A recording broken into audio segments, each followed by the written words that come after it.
પ્રધાનમંત્રી નરેન્દ્ર મોદીએ ગાંધીનગર મહાત્મા મંદિર ખાતેથી ગુજરાતવાસીઓને કુલ 5,536 કરોડના પ્રોજેક્ટના વિકાસ કાર્યોની ભેટ આપી છે, જેમાં કુલ રૂપિયા 1,859 કરોડના લોકાર્પણ કર્યા છે અને રૂપિયા 3,677 કરોડના વિકાસ કાર્યોનો શિલાન્યાસ કર્યો છે. પ્રધાનમંત્રીએ ગુજરાતને આપેલી ભેટમાં પ્રધાનમંત્રી આવાસ યોજનાના 22,055 આવાસનું લોકાર્પણ તેમજ બાયોડાયવર્સિટી પાર્ક, રોડ, રસ્તા સહિત ગટર વ્યવસ્થા સહિતના 10 પ્રકલ્પોનું લોકાર્પણ કર્યું છે. આ સાથે જ અમદાવાદ સિવિલ હોસ્પિટલ કેમ્પસમાં બનનારી 1800 બેડની હોસ્પિટલનું ખાતમુહૂર્ત કર્યું છે, જ્યારે રૂપિયા 1,000 કરોડના ખર્ચે સાબરમતી રિવરફ્રન્ટ ફેઝ 3ના વિકાસ કાર્યોનું પણ ખાતમુહૂર્ત કર્યું છે.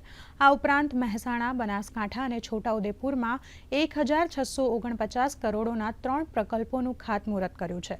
ઉપરાંત પાટણમાં તૈયાર થનારી નવીન કલેક્ટર કચેરીનું પણ ખાતમુહૂર્ત કર્યું છે. તેમજ ગાંધીનગર અને પાટણ જિલ્લામાં બ્રિજ તથા રોડ રસ્તાના કાર્યો માટેના પ્રકલ્પોનું પણ લોકાર્પણ કર્યું છે.